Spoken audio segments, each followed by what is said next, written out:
Restraint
a man of high distinction.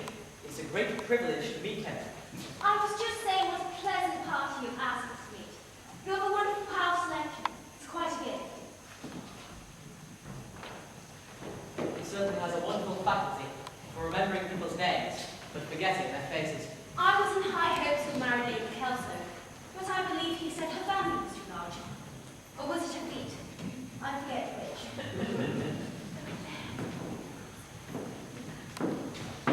I hope you like the farm. The trees are wonderful. I feel sure this fellow in the country for 6 months, I'll become so unsophisticated. No one shall take the slightest notice of me.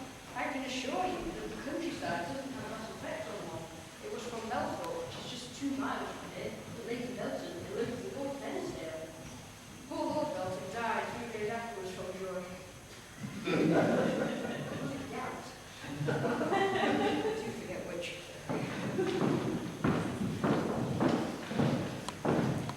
It's perfectly monstrous the way people go about nowadays, saying things behind one's back that are absolutely and entirely true.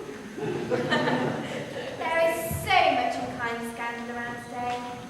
One knows so well the popular idea of hell. The English country gentleman galloping after a fox. The unspeakable in pursuit of the uneatable. However, one can survive everything nowadays, except death, and live down anything except a good reputation.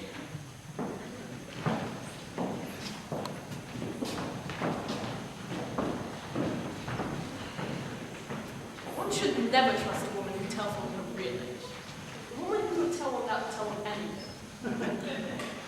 I don't mind plain women being Puritans. It's the only excuse for them being plain. Curious thing. Plain women. Always jealous of their own husbands. Beautiful women. Never are. They are always occupied in being jealous of other people's husbands. I fancy I shall never marry. Nothing spoils a romance so much as a sense of humour in a woman. One should always be in love. That is the reason one should never marry. When one is in love, one begins by deceiving oneself. And one ends in deceiving others. That is what welcomes a romance. Nothing is serious except passion. But a really grand passion is comparatively rare nowadays. It is the privilege of people who have nothing to do. Yes, that's one use of idle classes in the country.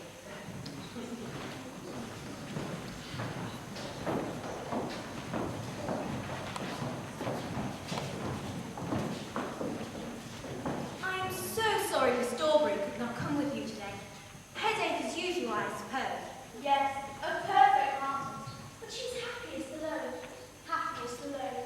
Dear Miss Dorbury's hearing is a little defective too, is it not? Her death is a great privation to her. But she has many other resources herself. Many resources. She reads a great deal, I suppose. Just the very largest of eyesight is rapidly going. She's never morbid, never morbid. Mrs. Dorbury embroiders a little too, doesn't she? She's quite deaf with her needle once, but the gouge is filled with fingers and rings. She has many other amusements. She's very much interested in her own health. Ah, that's always an distraction too. Is it not? She has a wonderful memory, hasn't she? She's quite remarkable her memory. Listens to her last attack because chiefly with pleasures of her early childhood. She finds great pleasure in such retrospections. Great pleasure. Perfectly scandalous the amount of bachelors going about society. Nowadays, I am told that all the married men behave like bachelors, and all the bachelors like married men. I certainly never know one from the other. And I think one can always name. I've noticed a very, very sad expression in the eyes of so many married men. My husband has got no conversation at all. And I adore silent men. But he isn't silent. He talks the whole time. We have got no conversation. What he talks about, I don't know. I've listened to him for years. I regard him as a sort of I'm tired of meeting him. But you renew him from time to time, don't you? Oh, no, Lady Caroline. I have had only one husband as yet. I suppose you regard me as quite an amateur. With your peaceful life, I wonder you married at all. Why feels man should always say what you want in you, and me more than says. Do you think I shall ever find the ideal man? Or are there more than just one? There was just four, yeah. Oh, dear.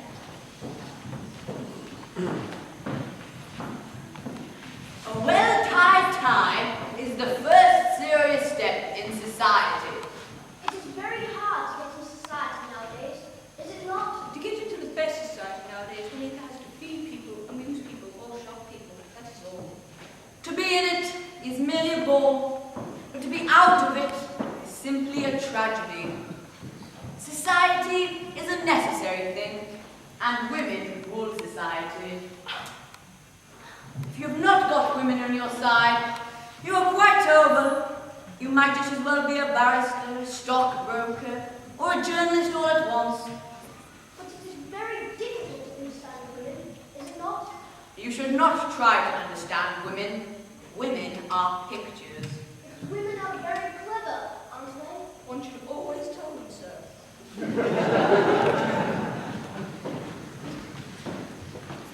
I regard Oscar as infamous, absolutely infamous.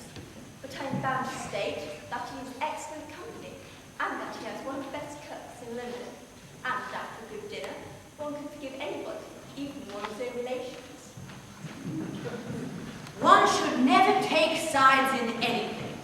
Taking sides is the beginning of sincerity, and earnestness follows shortly afterwards, and the human being becomes a bore.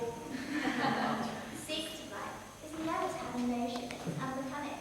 The secret of life is to appreciate the pleasure of being terribly, terribly deceived. The secret of life is to resist temptation, ladies and gentlemen. There is no secret of life.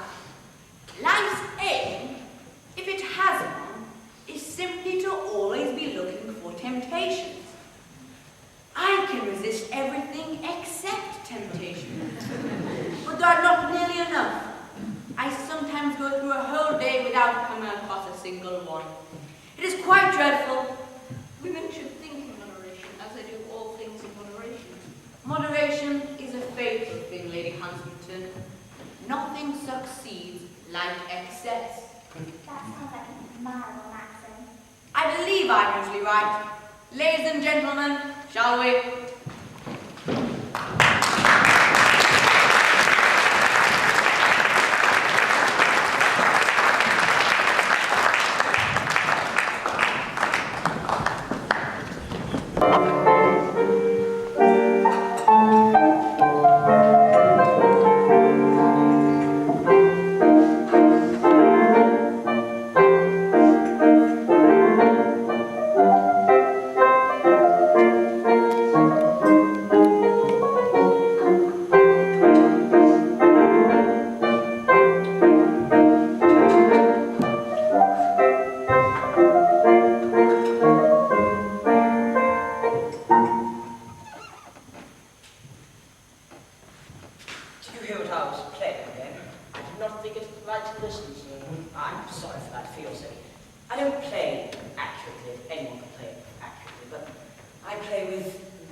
I'm not sure that I'm much interested in your family life, then. No, sir. It's not a very interesting subject. Very natural, I'm sure. That will do, thank you, Dame. Thank you, sir.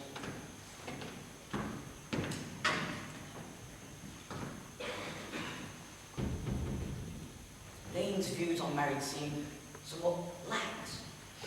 Really, if the lower orders would not set us a good example, what on earth is the use of them? They seem, as a class, to have absolutely no sense of moral responsibility.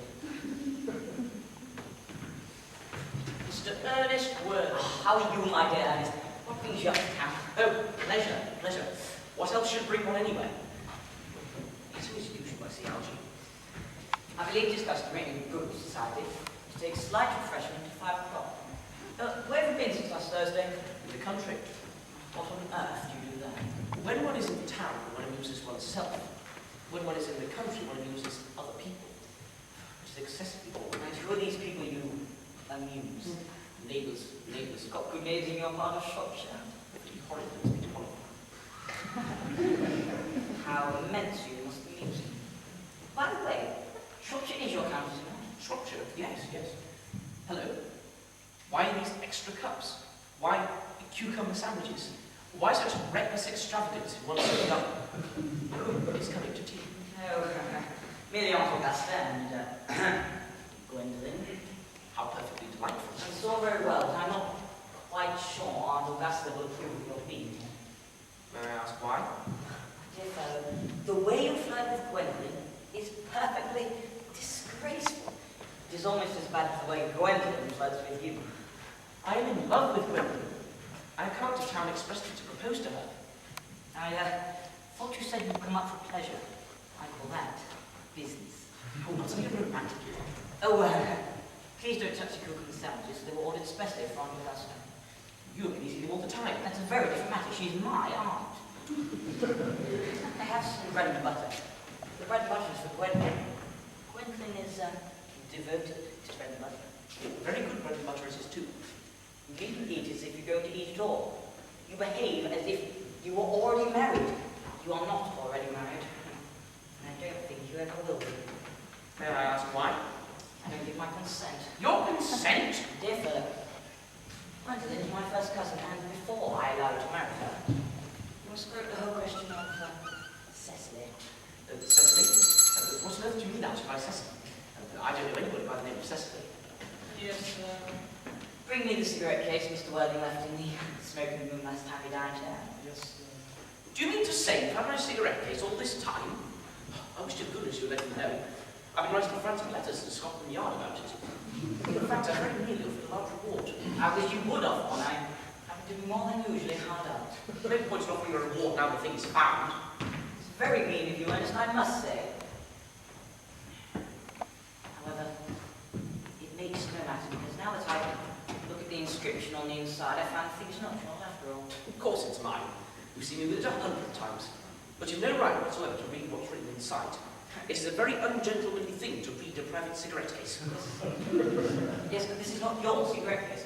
This cigarette case is a present from someone not named Cecily. But you said you knew no one of that name. Well, if you must know, Cecily happens to be my aunt. Your aunt. Yes, a charming old lady. She is too. She lives at Tunbridge Wells. Look, just give it back to me. If she's your aunt who lives in Tunbridge Wells, then why does she call herself Little Cecily? Little Cecily with her fondest love. Dear fellow, what is there in that? Some aunts are tall, but some aunts are not tall. But that is surely a matter that every aunt should be allowed to decide for herself. You seem to think every aunt should be exactly like your aunt, which is absurd. Oh, for heaven's sake, just give me back my cigarette case. Yes, but why does your aunt call you her uncle? From Little Cecily with her fondest love to dear Uncle Jack. There is no objection, I admit, to an aunt being a small aunt, but why an aunt, whatever her size may be, would call her nephew her uncle? I just can't quite make out. Besides, your name isn't Jack at all. Sorry. Your name isn't Jack at all, it's Ernest. It isn't Ernest. It's Jack. What do you mean your name is not Ernest? You always told me it was Ernest. I've introduced you to everyone as Ernest. You answer to the name of Ernest. You look as if your name were Earnest. In fact, you're the most earnest-looking person I ever saw in my life. It's completely absurd that you're telling me that your name is not Ernest. It's even on your cards. Mr. Ernest Worthing, before the old name. Look, my name is Earnest in town, and Jack in the country. And that cigarette case was given to me in the country. Yes, but that does not account for why your aunt called you her uncle. Come on, old boy, you'd much better have the thing out at once. Oh, my dear Algie, you talk exactly as if you were a dentist. It's very vulgar for a dentist, especially in this part. It creates a false impression. That's exactly what dentists do. Now go on, please tell me, why are you Ernest in town and Jack in the country? I may mention I suspect you of being a secret and confirmed bunburyist. I'm quite sure of it now. Bunburyist? What on earth do you mean, Algie, by a bunburyist? I'll explain to you the meaning of that incomparable saying when you also kind to tell me why you are Ernest in town and Jack in the country. Well, produce my cigarette case first. Here it is. Now, produce your explanation and pray make it improbable. My dear fellow, there is nothing improbable about my explanation at all. In fact, it is perfectly ordinary. Old Mr. Thomas Carton, who adopted me when I was a little boy, made me in his will guardian to his granddaughter, Miss Cicely Carton. Cicely, who calls me uncle out of motive of respect that you can possibly understand, lives at my place in the country under the charge of her admirable governess, Miss Prison. Where is this place in the country, by the way? That's nothing to you, dear Polly. You are certainly not going to be invited. I may tell you quite candidly, the place is not in Shropshire. I suspected that, my dear fellow. I've wandered all over Shropshire on 2 separate occasions. Now go on, please tell me, why are you Ernest in town and Jack in the country? My dear fellow, I don't know whether you'll be able to understand my real motives. You are hardly serious enough. When one is placed in the position of guardian, one must adopt a very high moral tone of all subjects. And as a high moral tone can hardly be said to reduce either one's health or one's happiness, I have always pretended to have a younger brother called Earnest, who lives in the Albany, and gets into the most dreadful scrapes. That, my dear Algie, is the whole truth, pure and simple. The truth is rarely pure and never simple. Ernest, Jack, you are one of the most advanced bunburyist I know. What do you mean by a bunburyist? You have invented a very useful younger brother by the name of Earnest, in order that you may come up to town whenever you like. I have invented an invaluable permanent invalid by the name of Bunbury, in order that I may go down to the country as often as I please. Bunbury is perfectly invaluable. If it wasn't for his extraordinarily bad health, for example, I would be unable to dine with my Ulysses, for I've been engaged to one lesson for more than a week. I haven't asked you to dine with me anywhere tonight. I know that. You are absurdly careless about your invitations. But you much better dine with your Aunt Augusta. I haven't the smallest intention of doing anything of the kind.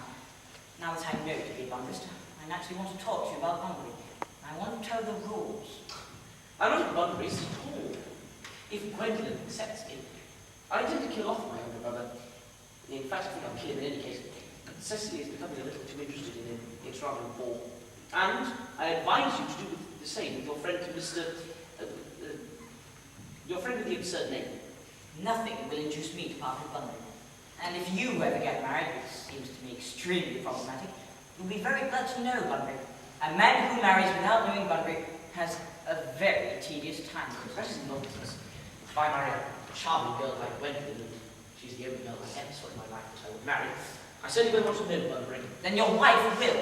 You don't seem to realize that in married life, 3 is company and 2 is nothing.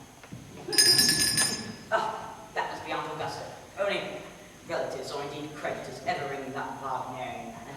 Now, if I can get her out of the way for 10 minutes in order that you may propose to Gwendolyn, might I dine with you tonight at Willis's? I suppose so. Yes, really. yes, but you must be serious about it. I hate people who are not serious about food.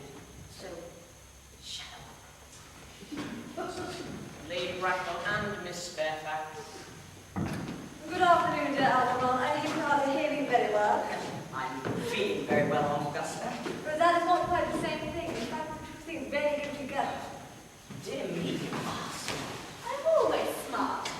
Am I not? That's the way I think. Well, quite perfect, Miss Fairfax.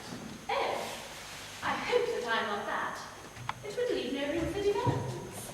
And I intend to develop in many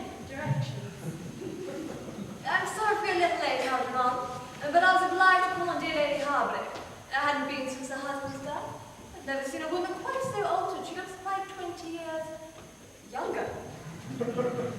And now I have a nice cup of tea and one of those nice cup of sandwiches you promised me.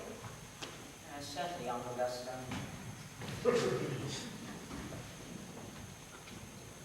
Good heavens, Lane!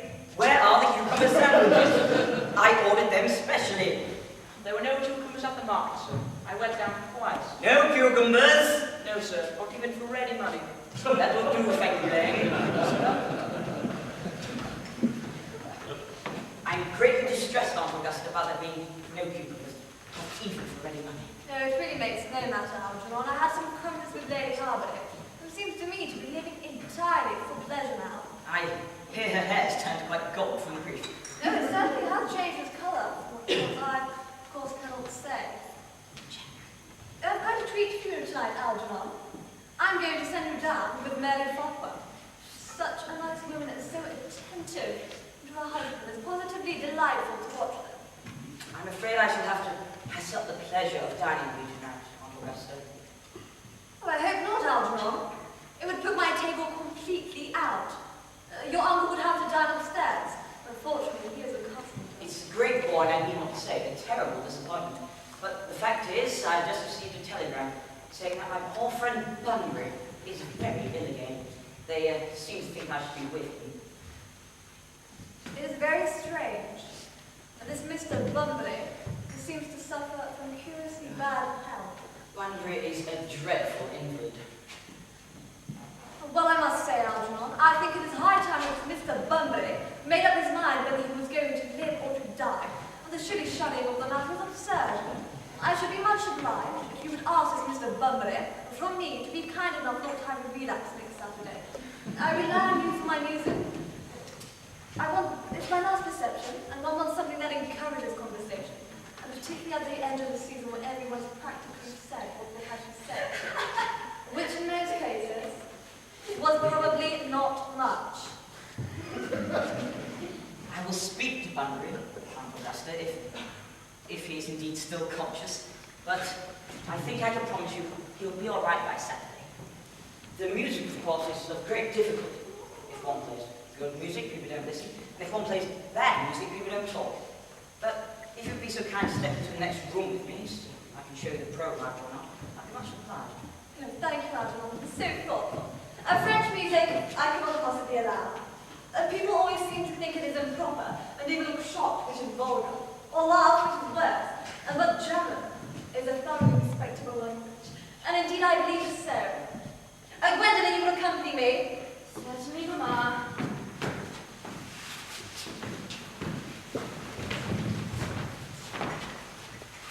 Charming day to speak, Miss Fairfax.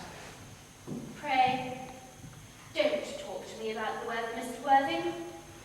Whenever people talk about the weather, I always feel quite certain that they mean something else. And that makes me so nervous. I do need something else. I thought so. In fact, I'm never wrong. And I would like to be allowed to take advantage of Lady Bracknell's temporary absence. I should certainly advise you to do so. Mamma has a way of coming back suddenly into a room that I've often had to speak to her about. Miss Fairfax, ever since I have met you, I have admired you more than any girl I have ever met since I met you. Yes, I'm quite well aware of the fact. And I often wished, in public at any rate, you had been more demonstrative. For me, you have always held an irresistible fascination. Even before I met you, I was far from indifferent to you. We live, as I hope you know, Mr. Worthing, in an age of ideals. And it has always been an ideal of mine to love someone of the name of Earnest. There is something in the name that inspires absolute confidence. The moment Algernon first mentioned to me that he had a friend called Earnest, I knew I was destined to love you. You really love me, Gwendolen. Passionately. Darling, you don't know how happy you've made me. My own Earnest. You don't mean to say you wouldn't love me if my name wasn't Earnest? But your name is Earnest. Yes, I know it is, but I suppose it was something else. Could you still love me then? Ah. Well, that is clearly a metaphysical speculation. And like most metaphysical speculations, it bears very correct actual facts of real life as we know them. Well, personally, I will speak quite candidly. I don't much care for the name of Earnest. I don't think it suits me at all. It suits you perfectly. It is a divine name. It has music of its own. It produces vibrations. Really, Dad? I think there are many other much nicer names. I think Jack, for instance. A charming name. Jack. No. There is very little music in the name Jack. Very tall indeed. It does not thrill. It produces absolutely no vibrations. I have known several Jacks, and they were all, without exception, more than usually plain. No. The only really safe name is Earnest. Gwendolyn, I must get christened at once. We must get married at once. There is no time to be lost. Married, Mr. Worthing. But surely, you know that I love you. And you don't believe, Miss Fairfax, that you're not entirely different to me. I adore you. But nothing has been said about marriage at all yet. The subject has not even been touched upon. Well, may I propose to you now? I think it would be an admirable opportunity. And to spare you any possible disappointment, Mr. Worthing, I think it only fair to tell you quite frankly beforehand that I am fully determined to accept you. Gwendolyn. Yes, Mr. Worthing, what have you to say to me? I know what I have to say to you. Yes, but you don't say it. Gwendolyn, will you marry me? Of course I will, darling. How long you've been about it. I'm afraid you have had very little practice in how to propose. My own one. I've never loved anyone in the world but you. Yes, but men often propose for practice. I know my brother Gerald does. All my girlfriends tell me so. What wonderfully blue eyes you have, Ernest. They're quite blue. I hope you shall always look at me that way, especially when we're in public. Mr. Worthing! Rise, sir, from that semi-recumbent posture. It is most indecorous. Mamma, I must beg you to retire. This is no place for you. Besides, Mr. Worthing is not quite finished. Finished what, may I ask? I am engaged to Mr. Worthing, Mamma. Pardon me. You are not engaged to anyone. When you do become engaged to someone, I or your father, who should have held permission, will inform you of the fact. An engagement should come on a young girl as a surprise, a pleasant or unpleasant the case may be. It is hardly a matter she could be allowed to arrange for herself. Now, Mr. Worthing, I have a few questions to put to you, and while I'm making these inquiries, you, Gwendolyn, wait for me below in the carriage. Mamma! In the carriage, Gwendolyn.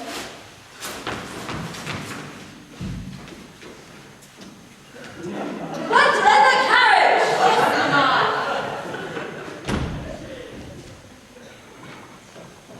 You may take a seat, Mr. Worthing. Thank you, Lady Brandon. I prefer standing. I feel bound to tell you that you're not down on my list of eligible young men, although I have the same list as the dear Duchess and Baldwin now. We work together. However, I'm quite ready to enter your name, but should your answer be what a really affectionate mother requires. Do you smoke? Well, yes, I must admit I smoke. I'm glad you hear it. A man should always have an occupation of some kind. There are far too many idle men in London as it is. And how old are you? 29. A very good age to be married at. I've always been of an opinion that a man who wishes to get married should either know everything or nothing. Which do you know? I know nothing, Lady Brandon. I'm pleased to hear it. I do not approve of anything that tampers with natural ignorance. Ignorance is like a delicate, exotic fruit. You touch it, and the bloom is gone. What is your income? Between 7,000 and 8,000 a year. In land or in investment? In investments, chiefly. Oh, that is satisfactory. Land seems to be either a profit or a pleasure. And it gives one position, but then prevents one from giving it up. That is all that can be said about that. Well, I do have a country house with some land attached to it, about 1,500 acres. But I don't depend on that for my real income. In fact, as far as I can see, the poachers are the only ones who make anything out of it. So you have a country house. How many bedrooms? Well, that point can be cleared up afterwards. You have a townhouse, I hope. A girl with a simple, unspoiled nature such as Gwendolyn can hardly be expected to reside in the country. Well, my own house in Belgrave Square, however, it is lent by the year to Lady Bloxham. Oh, Lady Bloxham. No, I don't know her. Well, she goes about very little. She's a lady considerably advanced in years. Nowadays, that is no guarantee of respectability or character. What are your politics? I'm afraid I really have none. I'm a liberal unionist. No, they come as Tories. And they dine with us, come in the evening, I tell you. Now, to minor matters, are your parents living? I have lost both my parents. To lose one parent, Mrs. Worthing, may be regarded as a misfortune. And to lose both looks like carelessness. Who was your father? He was evidently a man of somewhere. I'm afraid I really don't know, Lady Bracknell. You see, I don't know who I am by birth. I said that my parents had lost me. I mean, I said that I had lost my parents. They seem to have lost me. I was found. Found?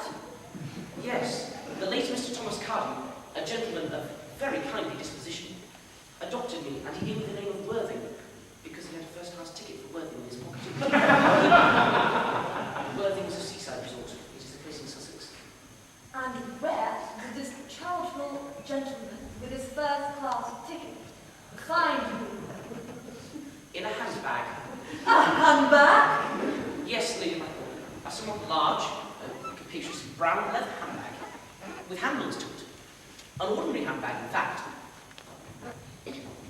Well, and in what locality does Mr. James Thomas Cardew find this ordinary brown handbag? In the cloakroom of Victoria Station. The cloakroom of Victoria Station? Yes, it was given to him in mistake of his own, on the Brighton line. The line is immaterial, Mr. Worthing. I must confess, I feel somewhat bewildered by what you have just told me. To be born, or at any rate bred in a handbag, whether it has handles or not, it seems to me to display the sign of contempt for the ordinary decencies of family life, which remind one of the worst excesses of the French Revolution. May I ask you what you would advise me to do? I need not say that I would do anything in the world to ensure Gwendolyn's happiness. I would advise you, Mr. Worthing, to try and acquire some relation as soon as possible, and to produce one parent of either sex before the season is quite over. I don't see how I can do that. But the handbag is in my drawing room at home. I can produce it at any moment. I really think that should satisfy me. Me, sir? What is it to do with me?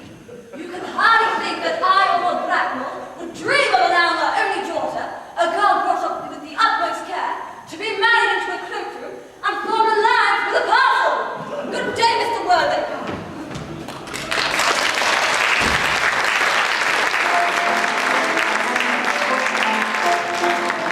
Say, Aldrin, don't play that ghastly tune! How idiotic you are! This did go off all right, old boy. You don't mean to say Gwendolyn refused you? Gwendolyn is as right as a trivet. As far as she is concerned, we're engaged. But her mother, I have never met such a gawk. I'm sorry, Algie, I don't think I should speak about your relatives this way in front of you. Dear fellow, I love hearing my relations abused. It is indeed the only thing that makes me talk to them at all. Relatives are simply a tedious pack of people who have the remotest idea of how to live nor the faintest instinct of when to die. By the way, did you tell Gwendolyn about you being Earnest in town and Jack in the country? My dear fellow, that's not the sort of thing one blurts out to people. But by extraordinary ideas you have about how to behave to a woman. The only way to behave to a woman is to make love to her if she's pretty, and to somebody else if she's plain. What about your brother? What about the profligate Earnest? Oh, by the end of the week I shall have got rid of him. I'll say he died in Paris. Apoplexy. Lots of people die of apoplexy, don't they? Yes, but it's hereditary, my dear fellow. It's the kind of thing that runs in families. You'd much better say that severe chill. Very well then. My poor brother Ernest carried off in Paris by a severe chill. That gets rid of him. Yes, but I thought you said that little Cecily was a little too interested in your poor brother Ernest. Wouldn't she feel his loss a great deal? No, Cecily's not a silly, romantic girl, I'm glad to say. She goes long walks, has a healthy appetite, and pays no attention whatsoever to her lessons. I'd rather like to meet Cecily. I should take great care you never do. She's excessively pretty, and only just 18. Oh, and have you told Gwendolyn about you having an excessively pretty ward who's only just 18? Oh, my dear fellow, certainly not. However, I'm sure they're destined to become great friends. I tell you, half an hour after they've met, they'll be calling each other sister. Women only do that after they've called each other a lot of other things first. Now, if you want to get a good table at Willis's, we really must go up and change. Do you know that it's nearly 7? It is always nearly 7. Well, I'm hungry. I never knew you when you weren't. Miss Fairfax. Gwendolyn, upon my word. Algy, kindly turn your back. I have something very particular to say to Mr. Worthing. My darling. Ernest, we may never be married. From the expression on Mamma's face, I fear we never shall. Few parents nowadays pay any regard to what their children say. The old-fashioned respect for the young is fast dying out. Whatever influence I ever had over Mamma, I lost at the age of 3. But though she may prevent us from becoming man and wife, and I may marry another, and marry often, nothing she can possibly do can alter my eternal devotion to you. My own one. The simplicity of your character makes you exquisitely incomprehensible to me. Your Christian name has an irresistible fascination. Your town address at the Albany I have. What is your address in the country? The Manor House, Woolton, Hertfordshire.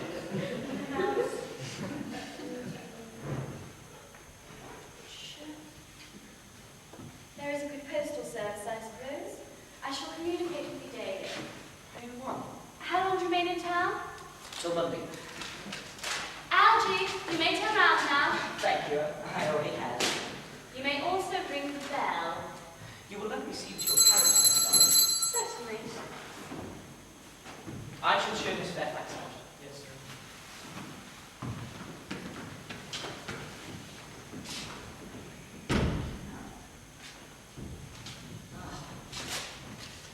Bills.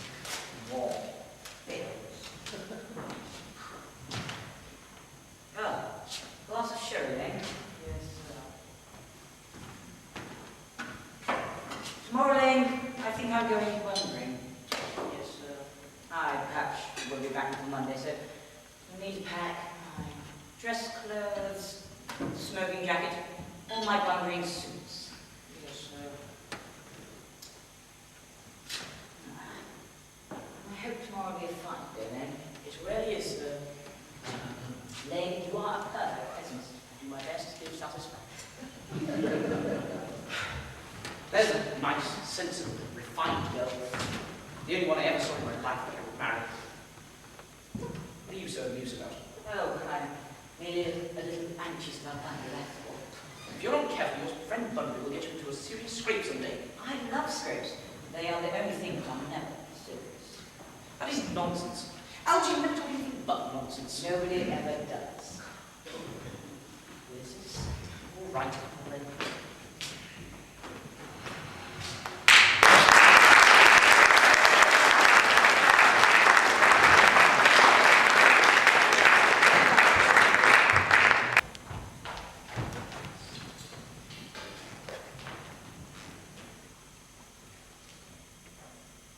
Cecily? Cecily? Your journal grammar is on the table. Pray, open it to page 15. You shall repeat yesterday's lessons. But I don't like German. It isn't sort of becoming language.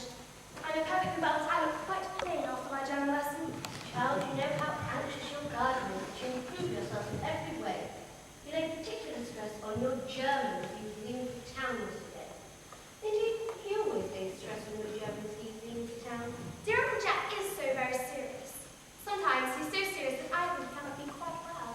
Your guardian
on me for turning bad people into good people at a moment's notice.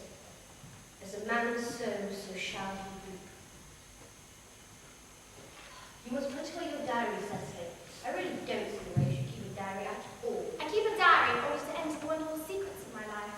If I didn't write them down, I should probably forget all about them. Memory, my dear Cecily, is the diary that we all carry about with us. Yes, but I believe memory is responsible for nearly all those 3-volume novels that Moody sends us. Do not speak slightingly of the 3-volume novel, Cecily. I wrote one myself in early days. Did you really, Miss Prism? How wonderfully clever you are. I hope it did not end happily. I don't like novels that end happily. They depress me so much. The good end happily and the bad unhappily. That is what fiction means, Cecily. Well, I suppose so. It seems terribly unfair. And was your novel ever published, Miss Prism? Alas, no, the manuscript was unfortunately abandoned. I mean the word lost, honestly. Back to your workshop and speculate with process. Will I see dear Dr. Chasuble coming up from the garden? Dr. Chasuble, it's indeed a pleasure. And how are we today? Miss Prism, I trust you are well. Oh, Miss Prism has just been complaining of a slight headache. I think it would do her so much good. A short stroll with you in the park, Dr. Chasuble. But I mentioned nothing of a headache, Cecily. Yes, I know that, dear Miss Prism, but I felt instinctively that you did have a headache. Indeed, I was thinking about that and not about my German lesson when the rector came in. I hope, Cecily, that you're not inattentive. Afraid I am. That is strange. Were I to be Miss Prism's pupil, I would hang upon her lips. Metaphorically. My metaphor was drawn from bees. Has Mr. Worthing returned from Chowder? We do not expect him till Monday afternoon. Ah, yes, he usually likes to spend his Sunday in London. He is not one whose sole aim is enjoyment, as by all accounts his younger brother seems to be. But I must not disturb Egeria and her people any longer. Julia?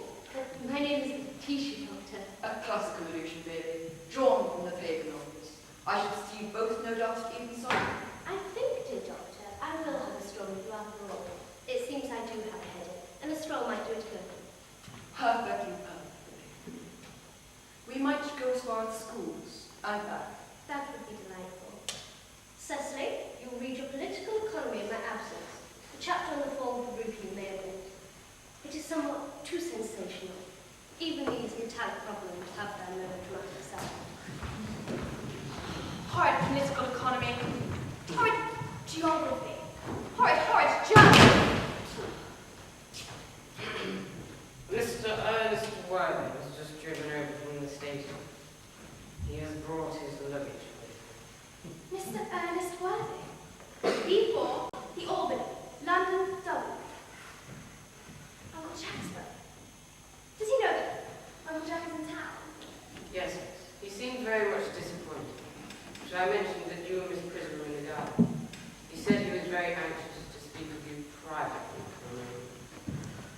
Ask Mr. Ernest Worthing to come here. I suppose you better talk to the housekeeper about a room for him. Yes. I've never met any really wicked person before.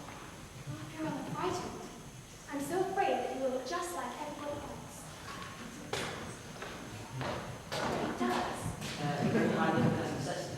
You are under some strange mistake. I'm not little. In fact, I believe that I'm more than usually tall for my age. But I am your cousin Cecily. And you, I see from your card, are Uncle Jack's brother, my cousin, my wicked cousin.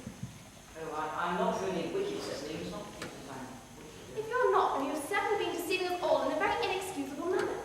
I have not been leading a double life, pretending to be wicked and being really good all the time. That would be hypocrisy. Well, of course, I've been rather reckless. I'm glad to hear it. In fact, now that you've mentioned the subject, I've been rather bad in my own small way. I think you should be so proud of that. Well, I'm sure it must be very pleasant. It's much pleasanter being Well, I can't understand how you're here at all. Uncle Jack won't be back until Monday afternoon. a great disappointment. I'm obliged to go up on the first train on Monday morning. I have a business engagement I'm anxious to miss. Well, couldn't you miss it anywhere but in London? No, the appointment is in London. Oh, well, I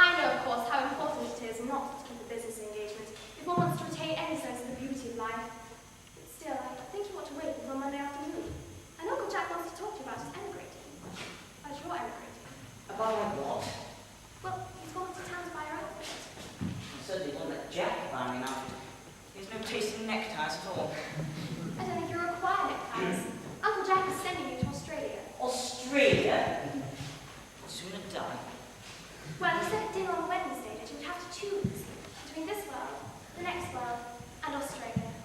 The reports I received about Australia and the next world are not particularly encouraging. This world is good enough for me, Princess. Yes, but are you good enough for it? I'm afraid I'm not that. That is why I wish for you to reform me. You might make it your mission if you would, Princess. I'm afraid I've no time this afternoon. Then, would you mind my reforming myself this afternoon? Well, it is rather quixotic, but I think you should try.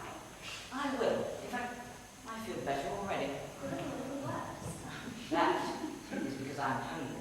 Oh, thoughtless of me. I should have remembered. When one's going to lead an entirely new life, one requires regular and wholesome meals. Won't you come in? Might I have a buttonhole first? I never have an appetite unless I have a buttonhole first. Of course. A marital meal? No, I'd sooner have a pink rose. Why? Because you are like a pink rose, Princess. I don't think it can be right for you to talk to me like that. This prison never says such things. Then this prison is a short-sighted old lady. You are the prettiest girl I've ever saw. This prison says all good looks are a snare. They are a snare, which every sensible man wishes to be caught. I don't think I should care to catch a sensible man. I should know what to talk to him about.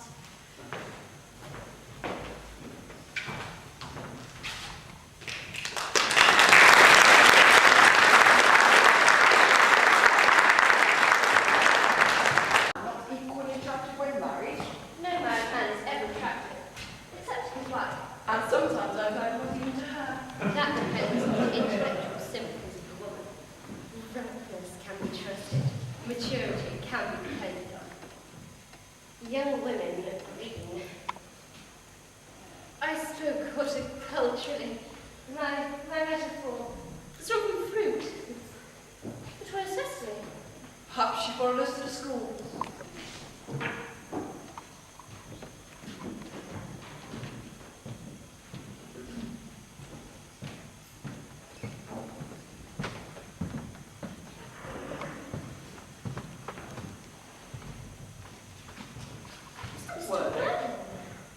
This is indeed a surprise. We did not look for you till Monday afternoon.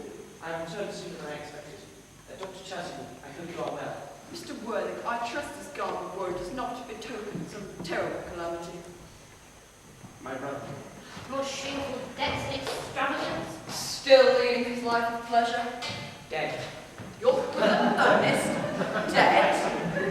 Quite dead. What a lesson for I trust you will profit by it. Dear Mr. Worthing, I offer you my sincere condolence. You have at least the consolation of knowing you were always the most generous and forgiving of brothers. Poor Ernest. He had many faults, but it is still a sad, sad blow. Very sad indeed. Were you with him at the end? No, he died abroad in Paris, in fact. I had to telegram from the manager of the Grand Hotel. Was the cause of death mentioned? A severe chill, it seems. The man sows, so shall he reap. Charity, dear Miss Prism, charity. None of us are perfect. I, myself, are particularly susceptible to drafts. Will the burial take place here? No, he seems to have expressed a wish to be buried in Paris. In Paris? I hardly fear that points to any serious state of mind at the last. You would wish me to make some slight allusion to this tragic domestic application next Sunday? My sermon on the matter can be altered to almost any occasion, joyous, or as in the present case, distressing.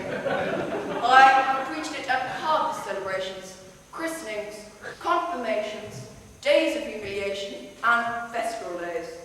You mentioned christenings, Dr. Chatterton. I hope you know how to christen, right? I mean, you are constantly christening, aren't you? It is, I regret to say, one of the rector's most constant duties in his parish. But, I've often spoken to the poorer class on the subject. but is there any particular infant of whom you are interested, Mr. Worthing? It's not for any child, Doctor. You see, I was only... I would like to christen myself. This afternoon. But have you not been christened already? I don't remember anything of it. But have you any great doubts on the subject? I certainly intend to have. Of course, I don't know what way, if you think maybe you're too old now.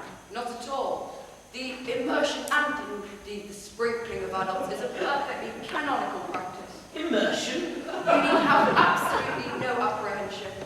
The immersion of adults is a perfectly canonical practice. What time would you like the ceremony performed? Oh, I might trot around about 5:30 then. Perfectly. But I was not intruding to a house of sorrow any longer. I just beg you not to be too much bowed down by grief. Bitter trials are often blessings in disguise. This seems to me a blessing of an extremely obvious kind. Uncle Jack! Oh, I am pleased to see you back. But what horrid clothes you got on. Do go and change them. Cecily! My child. But what is the matter, Uncle Jack? Do look happy. You look as if you had toothache. And I've got such a surprise for you. Who do you think is in the dining room? Your brother. Your brother Ernest. You arrived about half an hour ago. What nonsense. What's a brother? Don't say that, Uncle Jack. However badly he may have treated you in the past, he's still your brother. You couldn't be so heartless as to disown him. But I'll tell him to come here. You will shake his hand, won't you, Uncle Jack? My brother is in the dining room. You must make this absurd. These are very joyful tidings. After we'd all been so resigned to his loss, his sudden reappearance seems to be peculiarly distressing. Good heavens! Brother John, I've come down from town expressly to say I'm very sorry for all the trouble I've caused you, and that I intend to lead a better life in the future. Uncle Jack, you're not going to refuse your own brother's hand. Nothing will induce me to take his hand. I think his behaviour in coming down here perfectly disgraceful. He knows very well why. Uncle Jack! Do be nice. There's some good in everybody. Ernest is supposed to just be telling me about his poor invalid friend, Mr. Bunbury. And, well, there must be much good in somebody who's kind to an invalid and leaves the pleasures of London to sit by where they pay. He's been talking about Bunbury, has he? Yes, he's told me all about poor Mr. Bunbury. He was terrible so helped. I will not have him talk to you about Bunbury or about anything else. It's enough to drive one perfectly frantic. Of course, I may as well falter on my side, brother. I find Brother John's coldness peculiarly painful. I expect to be more enthusiastic about them, especially considering it's the first time I have visited here. You do not take Ernest's hand. I will never forgive you. Forgive me? Never, never, never. Very well, but this is the last time I shall do it. What a perfect reconciliation. I think we should keep this both alone. Cecily, you'll come with us. Certainly, Miss Prism. My little task of reconciliation is over. You have done a wonderful action today, my child. We must not be premature in our judgments. I feel very happy.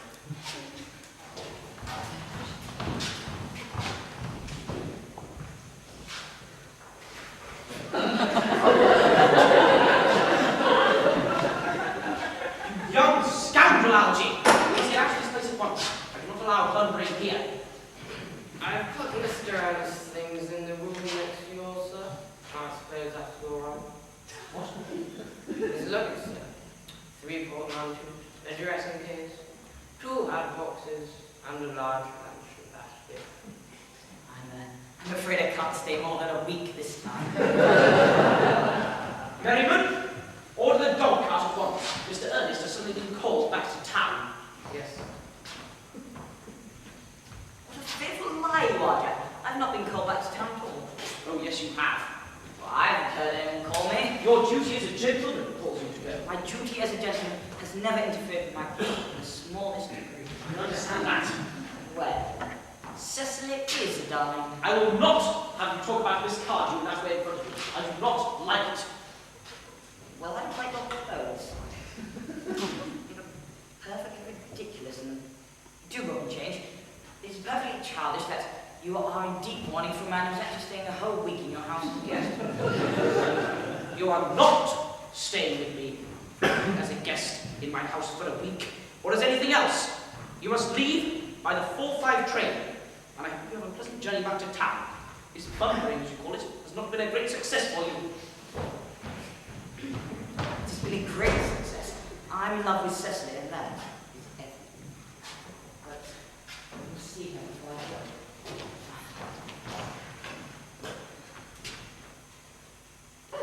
I merely came back to order the roses.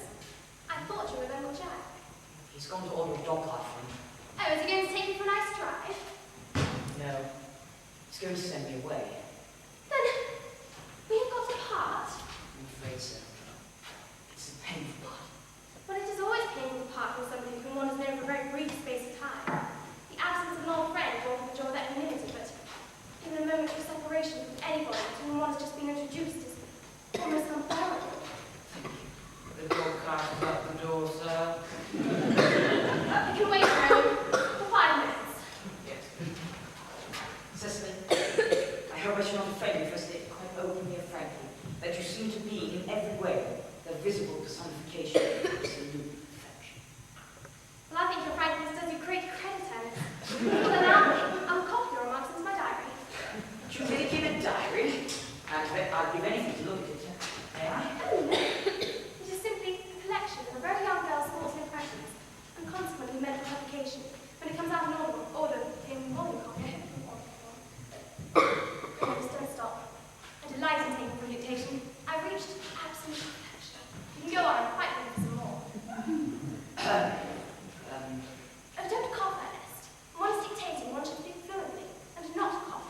Besides, I don't know how to spell cough. Cecily, ever since I first laid eyes upon you, I've dared to love you wildly, passionately, devotedly. I don't think you should tell me that you love me hopelessly. It doesn't really seem to make much sense, does it? Cecily? The dog cart is waiting, sir.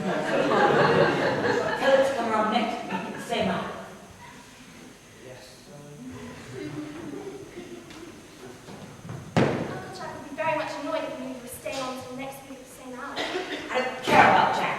I don't care about anyone in the whole world apart from you, Cecily. I love you. You will marry me, won't you? Of course, you silly boy. Well, we've been engaged for 3 months now. 3 months? Well, yes, it will be 3 months exactly this Thursday. But how did we become engaged? Well, ever since Uncle Jack first mentioned to me that he had a brother who was very wicked and bad, you have, of course, formed the chief topic of conversation between myself and Miss Prism, and a man who is much talked about is very true. I dare say it was foolish of me, darling, but I fell in love with you. And when was our engagement actually settled? Oh, on the 22nd of last March. No, on the 14th of February. Yes, well, worn out by your entire ignorance of my existence, I was forced to settle the matter one way or another, and, well, after a long struggle with myself, I accepted you. No, the next day, I bought this little ring in your name, and here is the bangle, for the true lover's knot I promised you always to wear. Did I give you this? It's very pretty, isn't it? Yes, you've wonderfully good taste, Ernest. It's the excuse I've always given you for leading such a bad life. Oh, here is a little box to keep all of your darling letters. My letters, but my own sweet Cecily, I never sent you any letters. Well, you need hardly remind me of that, Ernest. I remember only too well that I was forced to write your letters for you. I write 3 times a week, sometimes oftener. Do you let me read them? Oh, no, impossibly. It would make you far too conceited.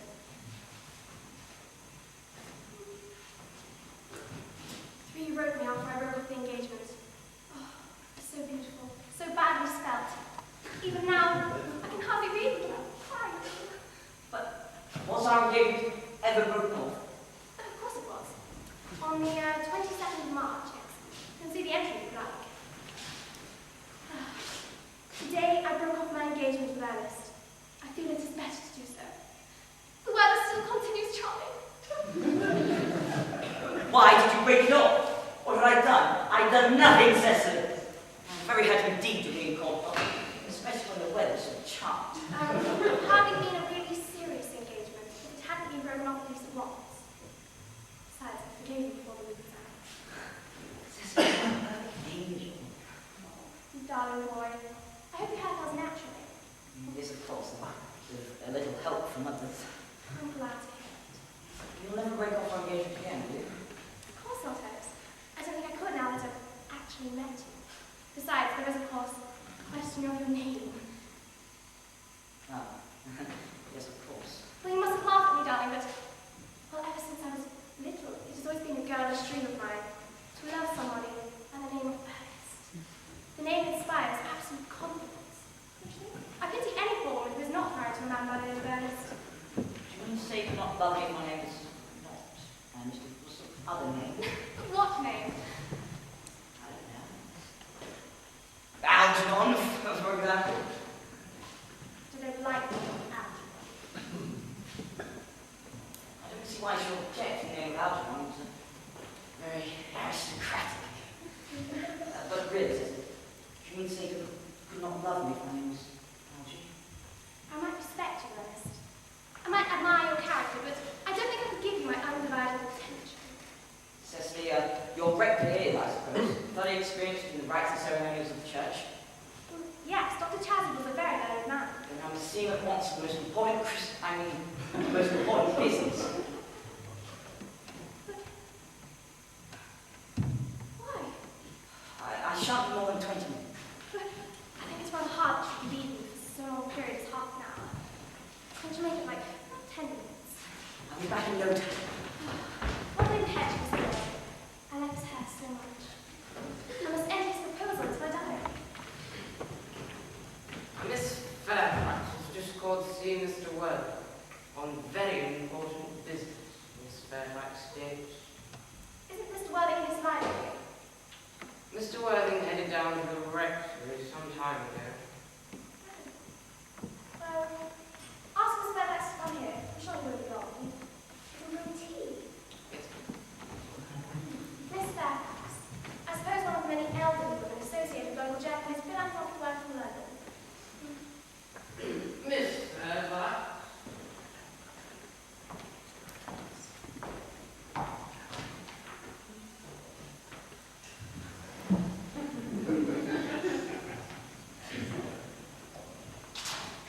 Pray, let me introduce myself to you. My name is Cecily Cardew. Cecily Cardew. Oh, what a sweet name. I feel we're going to be great friends. I like you already more than I can say. My first impressions of people are never wrong. How nice of you to like me so much after we've known each other such a comparatively short time. Right, do sit down. I may call you Cecily, may I not? Of course, And you will always call me Gwendolyn, won't you? if you wish. Then that is all quite settled, is it Yes. not?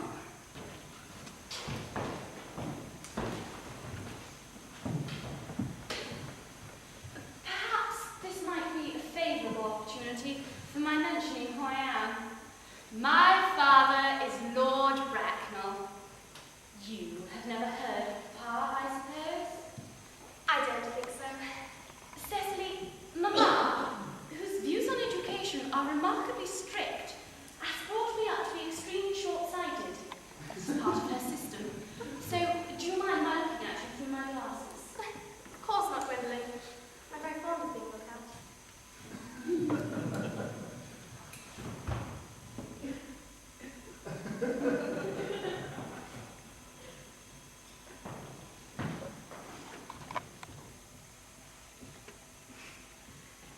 You are here on a short visit, I presume.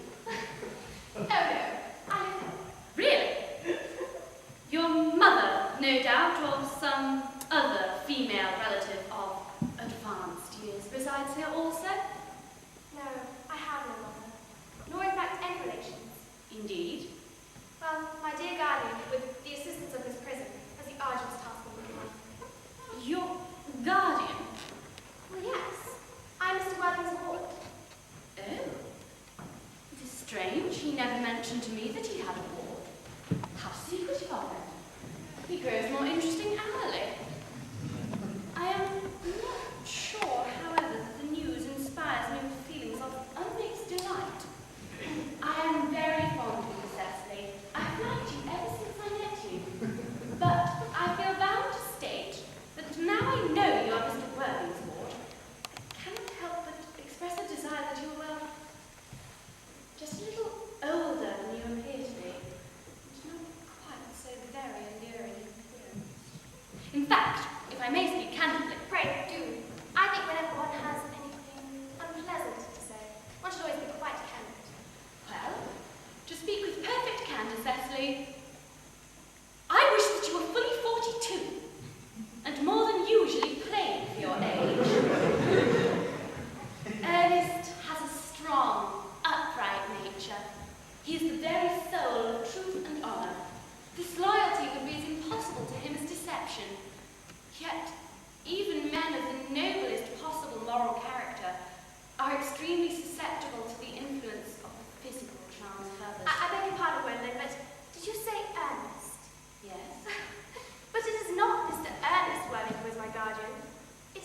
quite sure.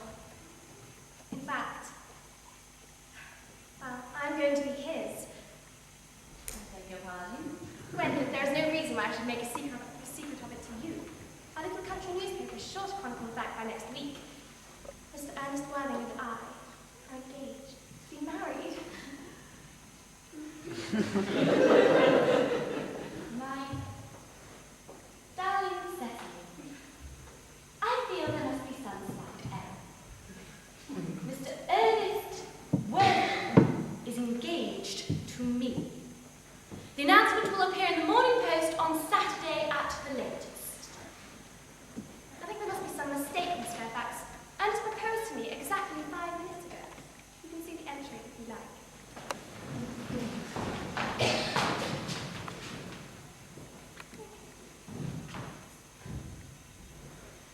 It is certainly most peculiar. For he asked me to be his wife yesterday at 5:30. If you should care to verify the instance, pray do so. I never travel without my diary. One should always have something sensational to read in the train. I am very sorry, dear Cecily, if it is any disappointment to you. But I am afraid that I have the royal claim. Well, it would distress me more than I could tell you, dearest Gwendolyn, if it were to cause you any physical or mental anguish. But it seems to me that since Ernest proposed to you, he's clearly changed his mind. Whatever unfortunate promise the poor boy has got himself into, I shall never, well, I shall consider it my duty to rescue him, and with a firm hand. Whatever entanglements my poor boy may have got himself into, I will never approach him with it after we are married. Do you allude to me, Miss Cardew, as an entanglement? You are presumptuous. On an occasion of this kind, it becomes more than a moral duty to speak one's mind. It becomes a So pleasure. you're suggesting, Fairfax, that I entrapped Ernest into an engagement? How dare you! This is no time for a shallow mask of manner. When I see a spade, I call it a spade. I am glad to say that I have never seen a spade. It is obvious that our social spheres have been wildly different.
filled my tea with lumps of sugar.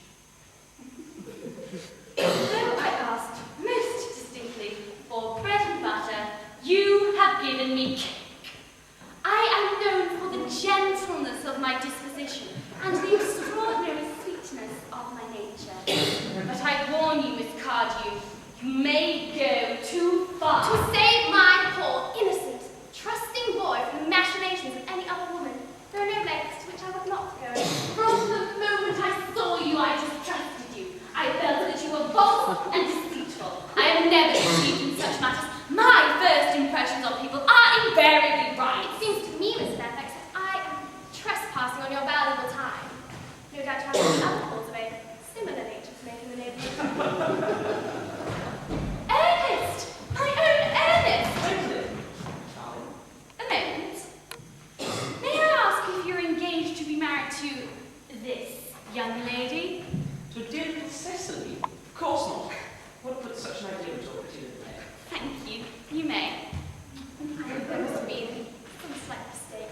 The man whose arm is at present around your waist, dear Gwendolyn, is my guardian, Mr. John Worthing.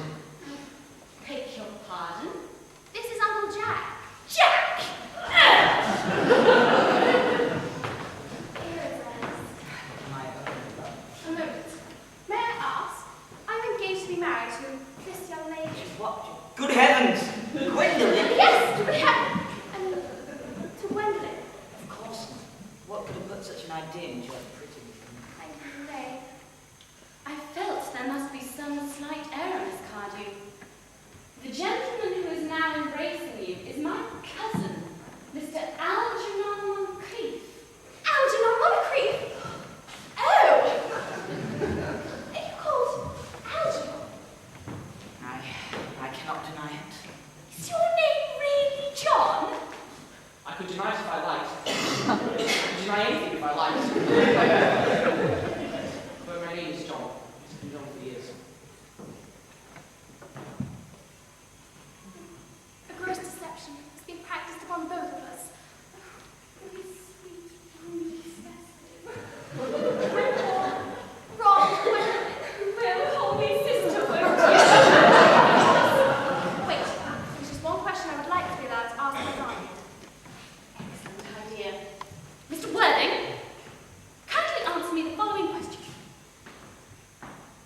Where is your brother Ernest? We are both engaged to be married to your brother Ernest.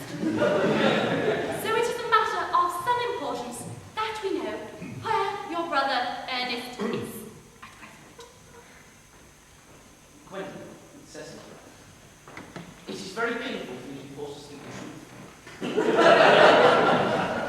This is the first time in my life I have ever been reduced to such a position. I'm unused to doing anything of the kind. However, I will tell you quite frankly that I have no brother Ernest. I have never had a brother Ernest, and have no intention of having a brother Ernest in the future. No brother at all. None. No brother of any kind. Not even of any kind. It's amazing me that neither of us is engaged to be married to anyone. It's not a very pleasant situation for a young girl to suddenly find herself in, is it? Let us go into the house. You shall hardly dare to follow us there. Men are so cowardly, aren't they?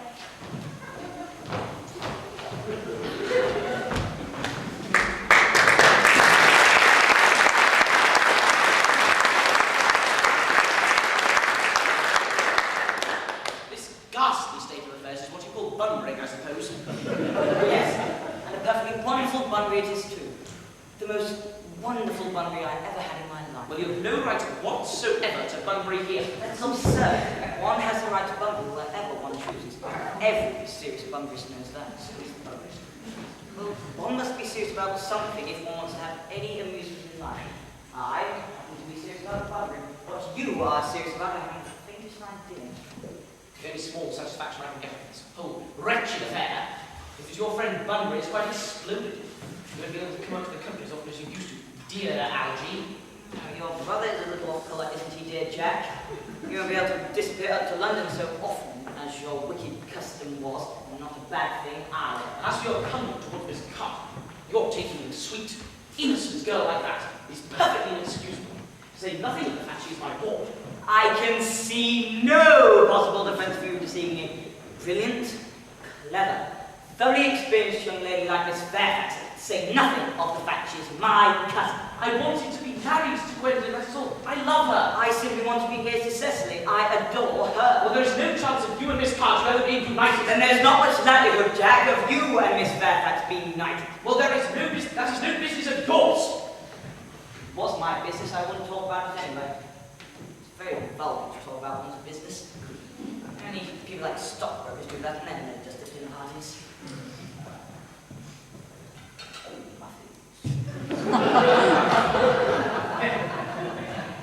How you can sit there calmly eating muffins when we're in this horrible trouble, I just can't make out.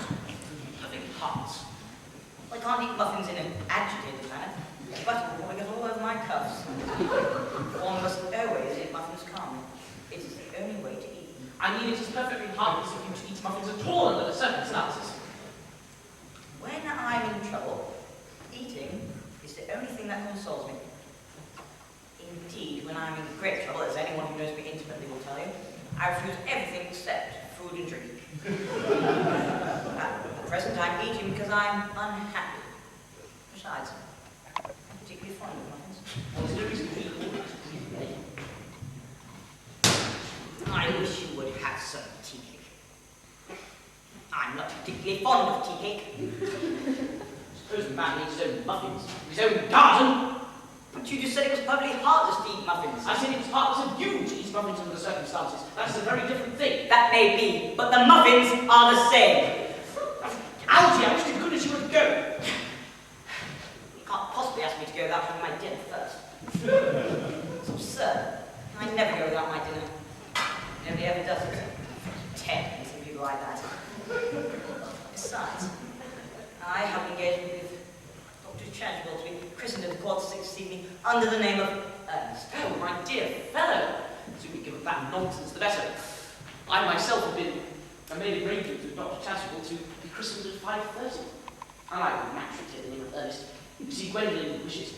We can't both be christened, it's absurd. And anyway, you've already been christened. Yes, but I've not been christened for years. Yes, but you've been christened. You have been christened, that's the main thing. Quite so. So I know my constitution standard. You don't know if you ever have been christened. So I think it rather dangerous you venturing on it now. It might make you quite unwell. You've not have forgotten that someone very closely connected to you was nearly carried off this week in Paris by a severe chill. Jack! You're at the muffins again. I wish you wouldn't. I told you I'm particularly fond of muffins. But I hate tea cake. Then why on earth do you allow tea cake to be served up to your guests? What ideas you have of hospitality. Algy, I have already told you I don't want you here. Why don't you go? I haven't had any tea yet. And there's still 3 muffins left.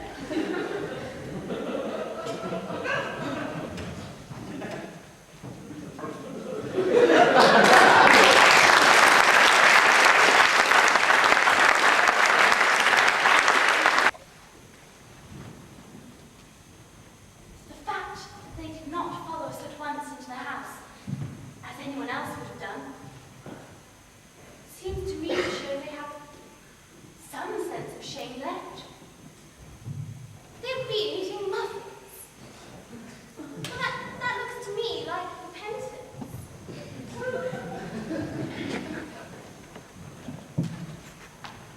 You don't seem to notice us at all. Couldn't you cough? You don't have a cough. They're looking at us. What effrontery. They're approaching. Well, that's very bored of them. Let us preserve dignified sight, Sadly. Only now.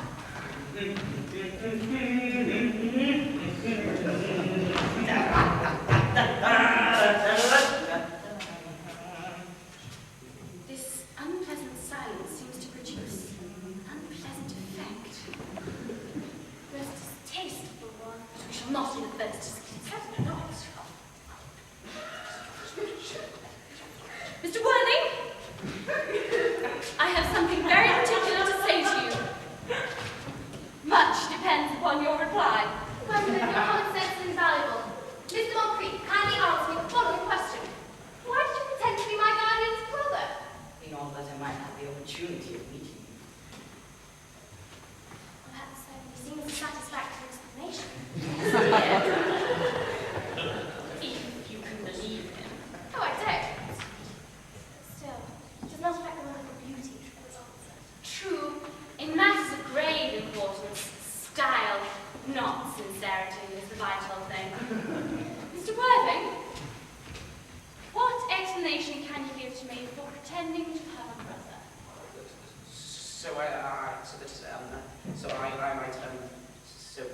Was it in order that you might have an opportunity of coming up to town to see me as often as possible? Can you doubt it, Miss Fairfax? I have the gravest doubts upon the subject, but I intend to crush them. The explanation certainly seems satisfactory, especially Mr. Worthing's. That seems to me to have the standard truth upon it. Well, I am more than satisfied with what Mr. Moncrief said. His voice alone inspires me with absolute credulity. Then you think we should forgive them? I mean, no. True. There are principles at stake that one cannot surrender. Which of us should tell them the task is not a pleasant one? But could we not both speak at the same time? An excellent idea. And did you always speak at the same time as others? Can you take the time for me? Certainly.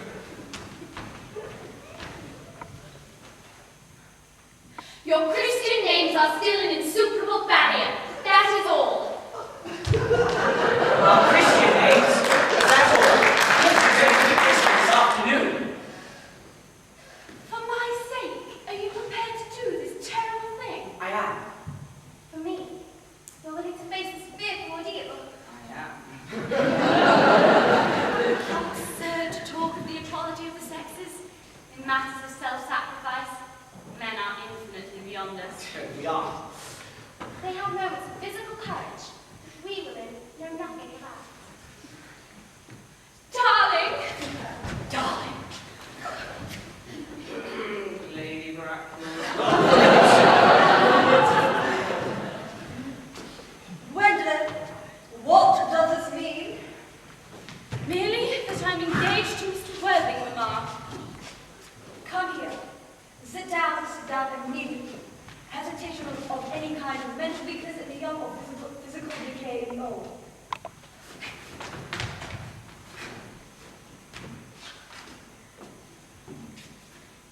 Apprise, sir, of my daughter's sudden flight. By her trusty mage's confidence, I purchased by means of small coin.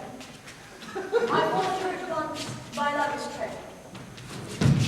But of course, you will clearly understand that all communication between yourself and my daughter must cease from this moment. On this point, as indeed on all points, I am firm. I am engaged to Gwendolyn, Lady Bracknell. You are nothing of the kind, sir. Now, as regards Algernon, Yes, Aunt Augusta? may I ask if it is in this house that your invalid friend Mr. Bumbley resides? No. Bunbury doesn't live here. Bunbury somewhere else, doesn't he? In fact, Bunbury is dead. Dead? But when did he die? Death must have been extremely sudden. Bunbury died this afternoon. Well, what did he die of? Quite exploded. Was he the victim of a revolutionary outrage? No, the doctors found out he could not live, so Bunbury had to die. Well, you seem to have great confidence in the opinion of his physician. I'm glad, however, that he finally made up his mind at the last to some definite course of action and acted under proper medical advice. Now that we've finally got rid of this Mr. Bunbury, may I ask Mr. Worthing, who is that young person whose hand my nephew seems to be holding in what seems to me a most peculiarly unnecessary manner? That lady is Miss Cicely Carter, my ward. I'm engaged to be married to Cecily Uncle. I beg your pardon? Mr. Moncrief and I are engaged to be married.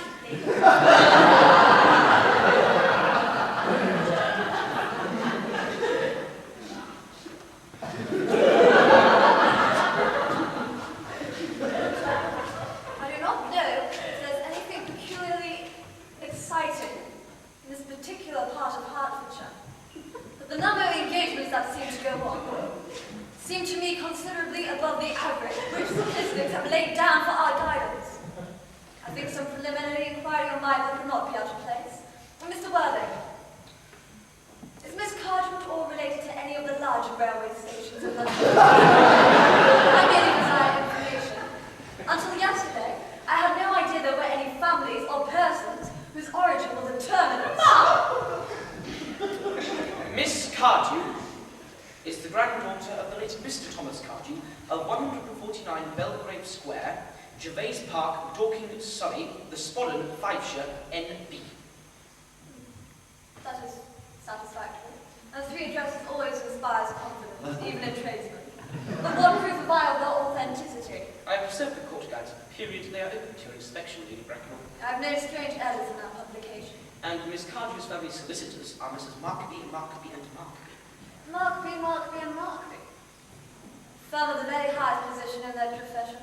Indeed, I am told that one of the Mr. Markbys is to be occasionally seen at dinner parties. So far, I am satisfied. How extremely kind of you, Lady Bracknell. I also have in my possession, you will be pleased to hear, records of Miss Cardew's birth, baptism, whooping cough, vaccination, registration, confirmation, and the license, both the English and the German variety. Life crowded with incident, I see. Though somewhat too exciting for a young girl. I'm not myself in favour of premature experiences. Oh, come on, Gwendolyn. The time approaches for our departure. We have not a moment to lose. Oh, as a matter of form, Mr. Worthing, I had better ask, does Miss Cardew have any little fortune? Merely £130,000 in the funds. That is all. Goodbye, Lady Bracknell. So pleased to see you. A moment, Mr. Worthing. £130,000. And in the funds. Miss Cardew seems to me a most attractive young lady now that I live. Few girls of the present day have any really solid quality. Well, any of the qualities that last and improve with time. We live, I regret to say, in angel's servitude. Come here, dear. Yes, pretty child. Your dress is sadly simple, and your hair is almost as nature would have left it, but we can soon overthrow that. Kindly turn around, pretty child. No, decidedly is what I want. Yes, quite as I expected. There are distinct social possibilities in your profile. And the 2 weak points of our age are at once a principle and at once a profile. The chin a little high there. A style largely depends on the way the chin is worn. It is worn very high just at present. Algernon. Yes, Aunt Augusta. There are distinct social possibilities in Miss Cardew's profile. Cecily is the smartest, prettiest girl I ever saw, and I don't care tuppence about the social possibilities. Never speak disrespectfully of society, Algernon. Only people who can't get into it do that. Well, I suppose I must give my consent. Thank you, Aunt Augusta. Thank you, Lady Bracknell. Cecily, you may kiss me. And you may address me as Aunt Augusta for the future. Thank you, Aunt Augusta. The marriage, I think, had better take place quite soon. Thank you, Aunt Augusta. To speak frankly, I'm not in favour of long engagements. And they give people the opportunity to find out about each other's character before marriage, which, I think, is never advisable. I beg your pardon for interrupting, Lady Bracknell. However, as Miss Cardew's guardian, she cannot marry without my consent. This consent I decline to give. Upon what grounds, may I ask? Algernon is an extremely, I may almost say ostentatiously, eligible young man. He has nothing, but he looks everything. What more could one desire? I suspect I may not. Untruthful. My nephew Algernon? You're impossible. It pains me to have to speak this way in front of you about your nephew, Lady Bracknell. However, I suspect him of being untruthful and do not approve of his moral character. You see, yesterday, during my absence on an unsustainable question of romance, he gave admission to my household under the false pretense of being my brother. He then stayed to tea and devoured every single muffin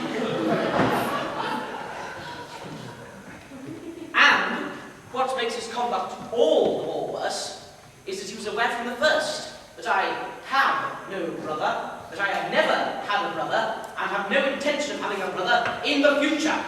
I distinctly told him so myself yesterday afternoon. No. Mr. Worthing, after some careful consideration, I have decided entirely to overlook my nephew's conduct to you. That is extremely kind of you, Frank. However, my decision remains unaltered. I decline to give my consent. Come over here, dear. How old are you? Oh, well, I'm really only but I always admit to 20 when I go to evening parties. You are quite right in doing so. Indeed, no woman should ever be quite so accurate about her age. It looks so calculated. 18, but admitting to 20 at evening parties. Well, it won't be long before you become of age and free from the restraints of tutelage. And so, I don't think, after all, your guardian's consent is, after all, a matter of any importance. I beg your pardon for interrupting you again, Lady Frank. However, it seems only fair to tell you that under the terms of her grandfather's will, Miss Cardew does not come of age until she is 35. That does not seem to me to be a grave objection. 35 is a very attractive age. A London society is full of women of the very highest birth who have, out of their own free choice, remained 35 for years. I see no reason why our dear Cecily should not be even more attractive at the age you mentioned than she is at present. Algy, could you wait for me until I was 35? You know I could. You know I would. Yes, I felt so instinctively. But I couldn't wait all that time. I hate even waiting 5 minutes for anybody. It always makes me rather cross. What is to be done? I don't know, Mr. Moncrief. Mr. Worthing, as Miss Cardew states positively that she cannot wait until she is 35, a remark which I am bound to say, and seems to me to show a somewhat impatient nature, I would beg of you to reconsider your decision. My dear Lady Frank, the matter is entirely in your own hands. For you see, the moment that you agree to my marriage with Gwendolyn, I will happily allow Algernon to form an alliance with my ward. You are quite aware that what you propose is completely out of the question. The passionate celibacy is all any of us can look forward to. That is a destiny I propose for Gwendolyn. Algernon, of course, can choose for himself. Come, dear. We've missed 5, if not 6 trains. To miss any more would expose us to comment on the platform. Everything is quite ready for the christening. The christening, sir? Is that not somewhat premature? Both these gentlemen have expressed a desire for immediate baptism. At their age? Oh, the idea is grotesque and irreligious. Algernon, I forbid you to be baptized. I will not hear of such excesses. Am I to understand, then, that there are to be no christenings at all this afternoon? I think under the present circumstances, it would be more practically used to my proposal as you call. I am grieved to hear such sentiments from you, Mr. Worthing.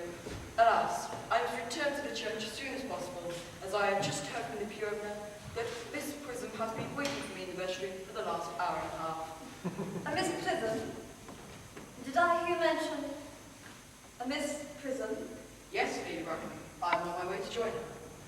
Pray, allow me to detain you for a moment.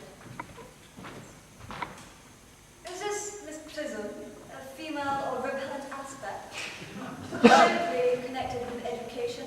She is the most cultivated of women and the very picture of respectability. Yeah, she is obviously the same person. What position does she hold in your household? I am a celibate, madam.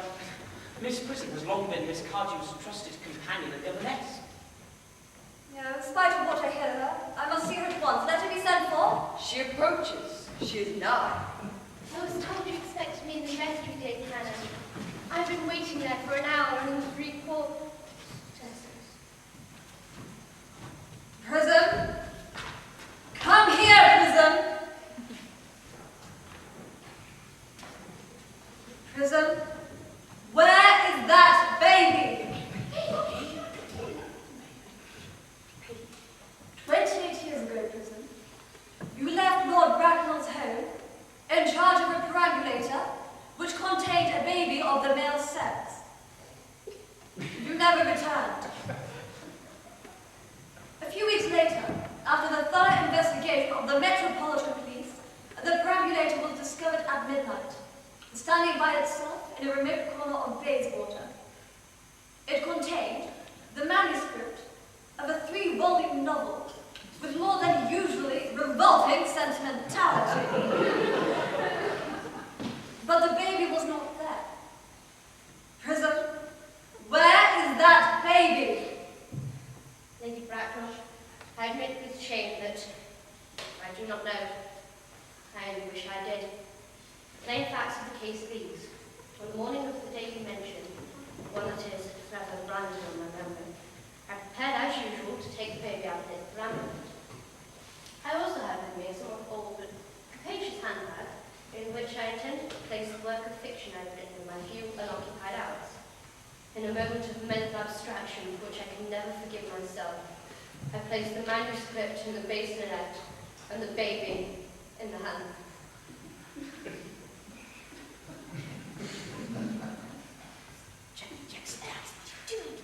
Where did you place the handbag that contained that infant? Do not ask me, Mr. Worthing. Please, Miss Prison, this matter is of no small importance to me. I demand to know where you placed the handbag that contained that baby. I left the handbag in the cloakroom of one of the large London railway stations. Which railway station? Victoria. Right.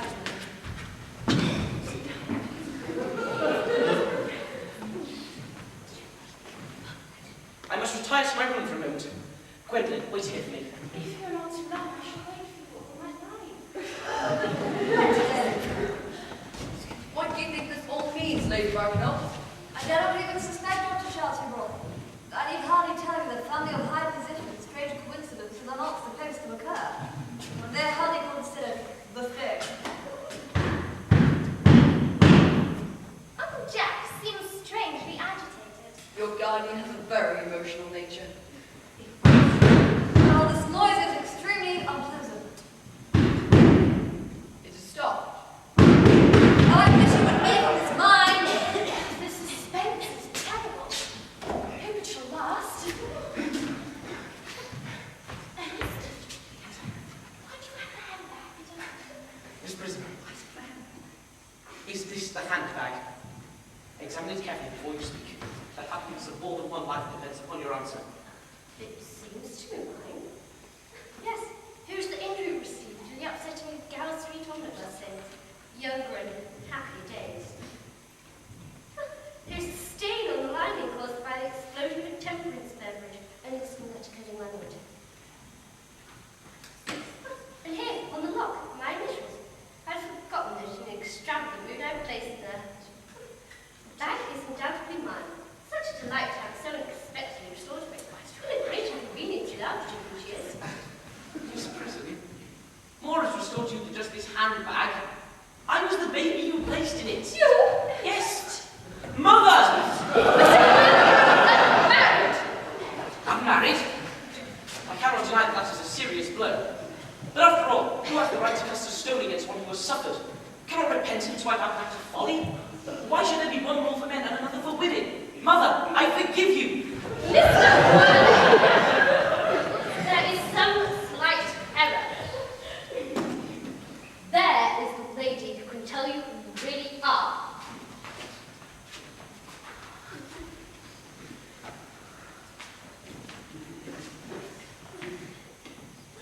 Lady Bracknell, I hate to seem inquisitive. Can you inform me who I am? I'm afraid that the news I have to give you will not altogether please you. You are the son of my poor sister, and consequently, Algernon's elder brother.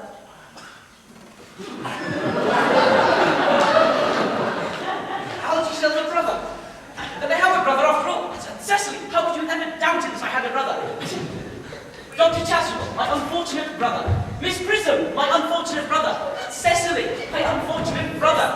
Oh, Algy will have to behave to me better in the future. You'll never hate me like a brother in all your life. Not until the day I was alive, I meant. Oh, my own!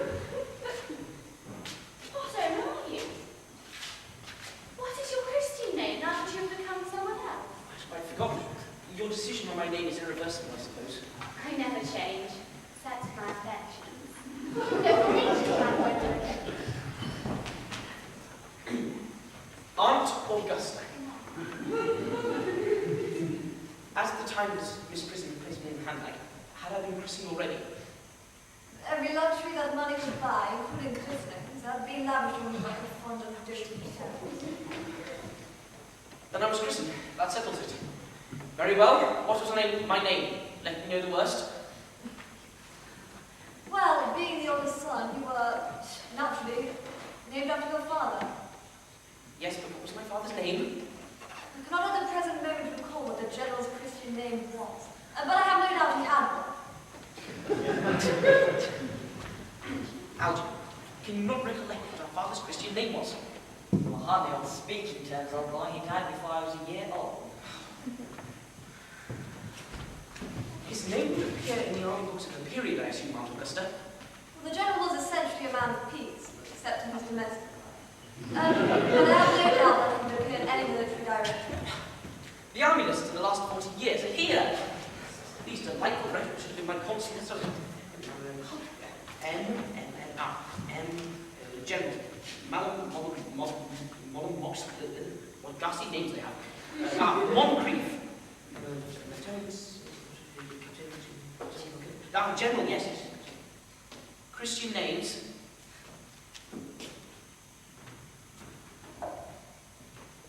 Earnest John. I always told you my name is Earnest, didn't I, Gwendolyn? Well, it is Earnest. I mean, it actually is Earnest. Yes, I remember now that the general's name was Earnest. And you had some particular reason for disliking the name. I felt from the first that you could have no other. It is a terrible thing for a man to find he has been speaking the truth all his life. You forgive me. Can. I feel you are sure to change. Gwendolyn, at last. Letitia. Frederick, at last. Cecily, at last.